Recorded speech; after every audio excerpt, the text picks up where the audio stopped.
Coming up today, President Park Geun-hye is set to deliver a speech at the National Assembly. She's expected to lay out the government's budget proposal for next year and urge lawmakers to pass economic and welfare-related bills. There's a huge weekend of regional diplomacy ahead with a trilateral summit between South Korea, China and Japan set for this Sunday. Seoul suggests holding a one-on-one summit with Japan the next day. Plus, more than 200 people have been confirmed dead after a powerful earthquake hits a remote part of the Afghan-Pakistan border. Stay tuned for these stories and more.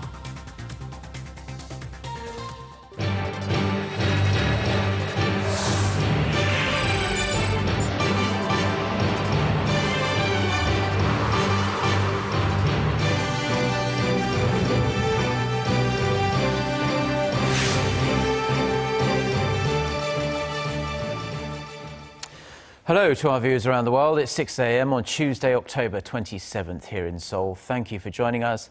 I'm Mark Broome.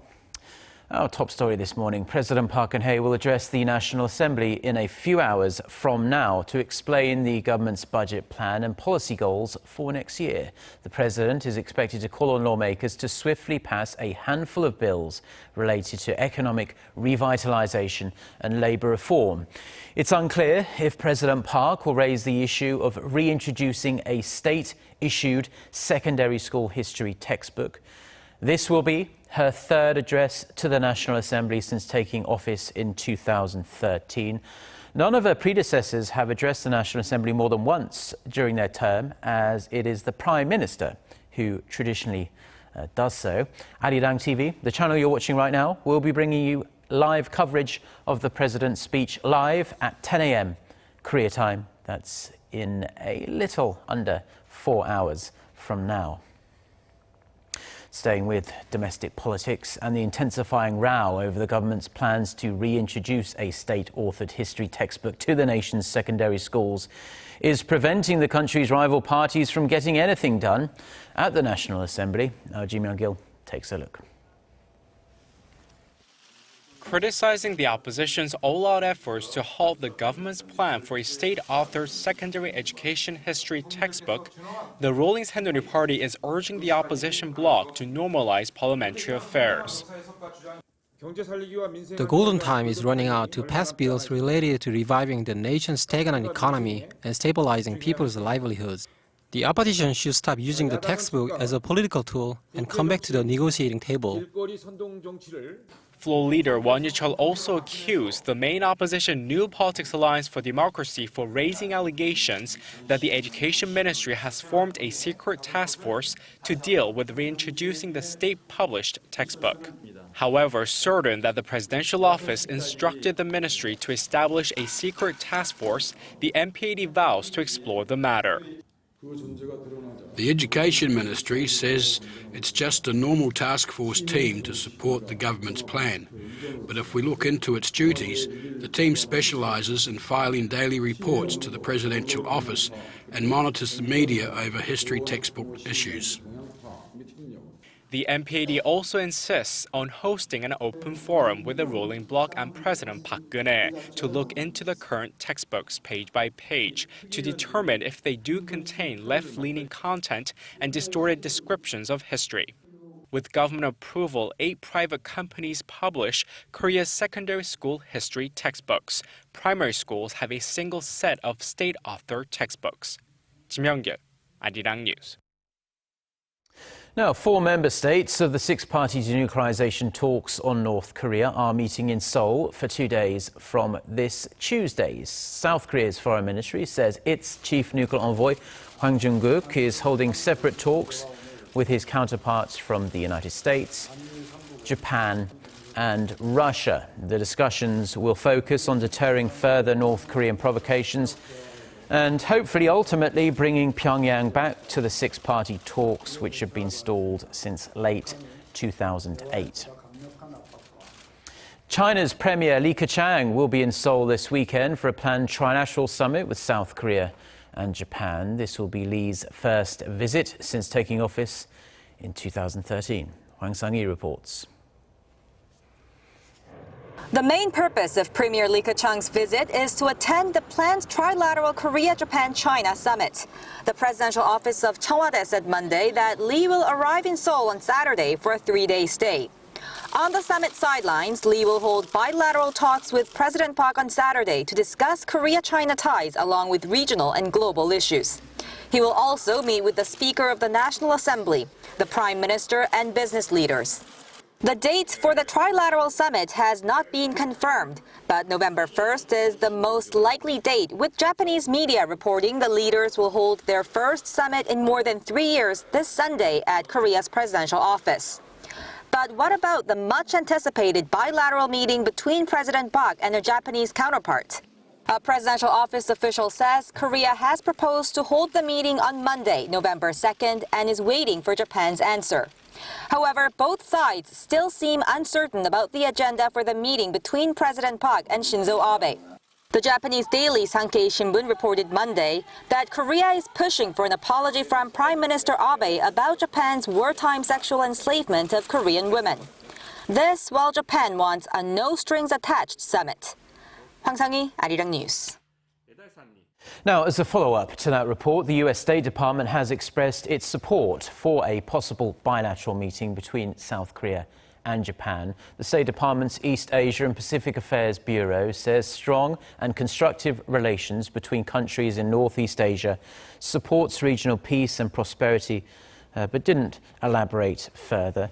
The comment by the Bureau's spokesperson, Katina Adams, came in response to Seoul-based Yonhap News Agency's request for comment on South Korea's recent proposal to hold that bilateral summit with Japan in Seoul next Monday. A powerful earthquake has killed at least 220 people in Afghanistan and nearby northern Pakistan. The 7.5 magnitude quake was centered some 250 kilometers northeast of Kabul. Most of the deaths have been reported in northern Pakistan. Officials say they expect the number of deaths to increase because communications were down in much of the inhospitable mountain range where the earthquake was centered. Shockwaves were felt as far away as New Delhi, but no deaths were reported in India. Now, the World Health Organization has issued a report putting processed meat in the same risk category for causing cancer as smoking. Experts found that eating a 50-gram portion of processed meat, that's less than 2 slices of bacon, increases the risk of bowel cancer by almost 20%. The findings mean the WHO now lists processed meat, which includes hot dogs, ham and sausages, as cancer-causing substance, along with alcohol, asbestos, arsenic and cigarettes. Eating too much fresh red meat, we're talking things like lamb, beef, pork and hamburgers, is also deemed a risk. The WHO says red meat is probably a health risk too, based on limited evidence it causes some cancers such as bowel, pancreatic and prostate cancers.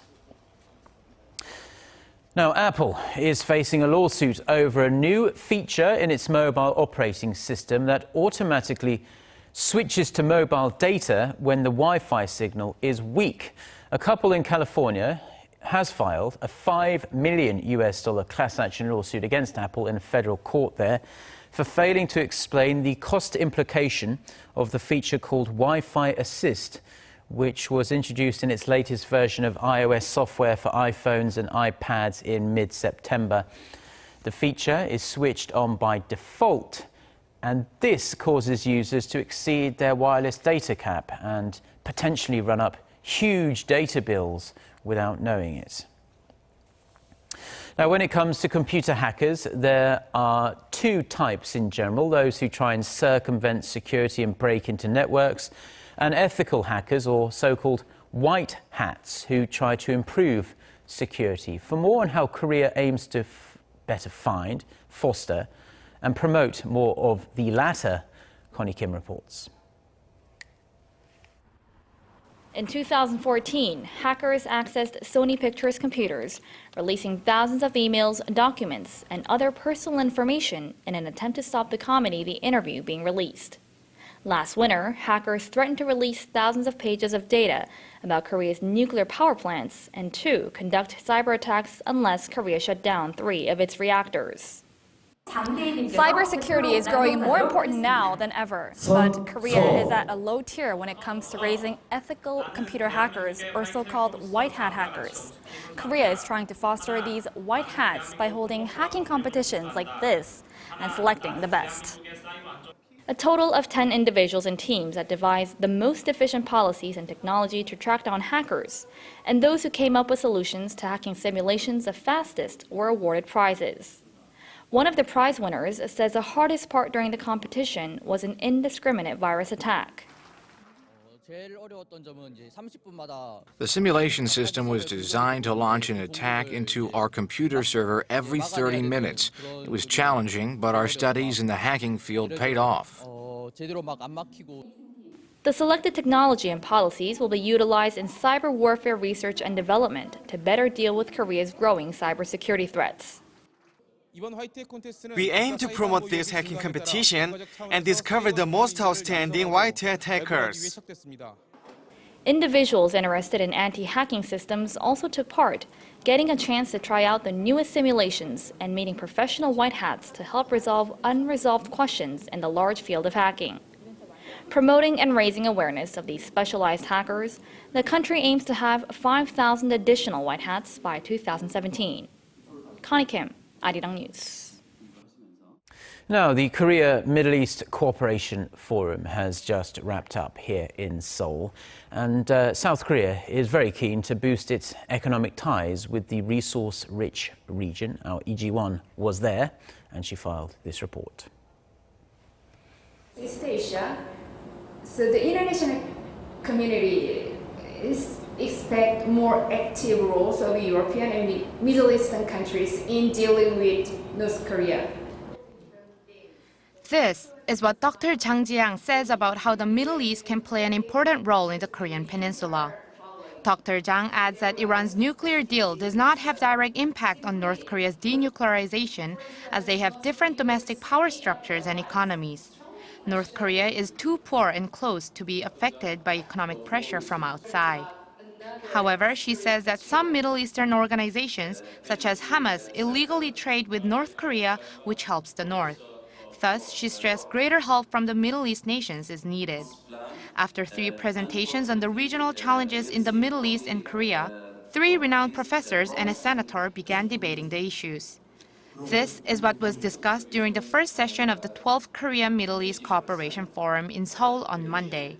The annual event, co-hosted by Korea Arab Society, the Jeju Peace Institute, and the Arab Thought Forum, seeks to exchange in-depth opinions and analysis on how to further strengthen the relationships and develop networking among the leaders. This year's forum largely focused on current issues such as the refugee crisis and youth unemployment under the theme Partnership for Peace, Prosperity, and People. Korea's Foreign Minister Yoon Byung-se gave the keynote speech, highlighting the importance of this year's topics and on expanding the horizons of Korea-Middle East cooperation.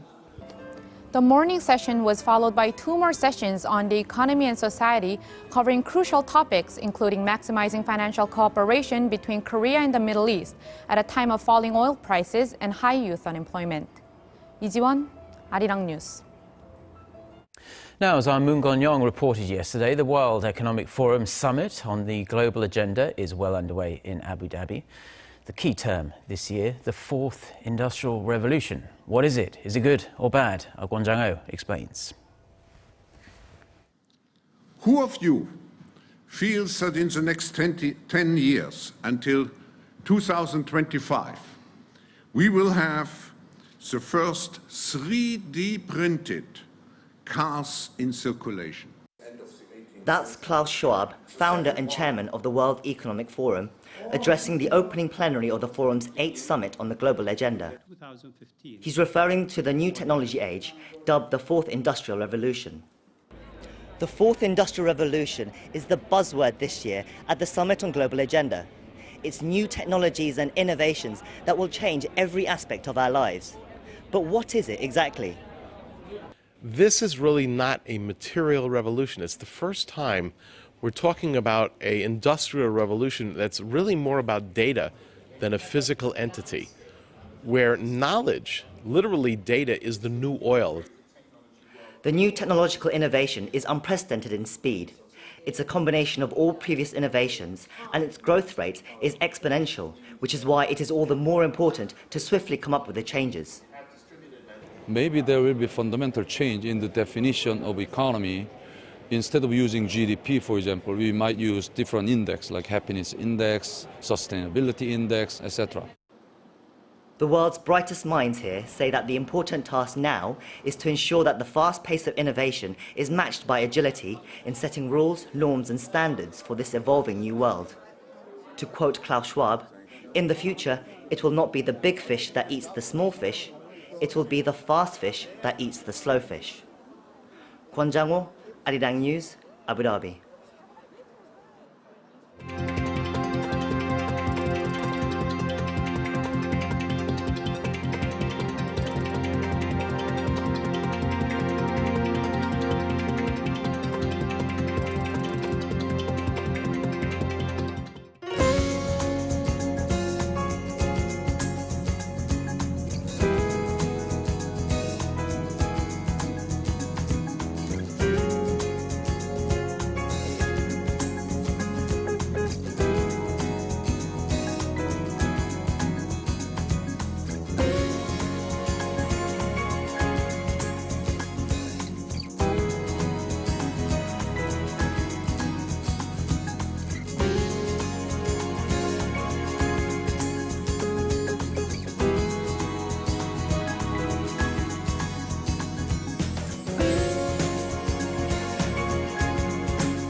Well, those are the stories we've been following on this Tuesday morning here in Seoul. For more of the latest, don't forget to check out the website, arirang.com/news. Have a great day.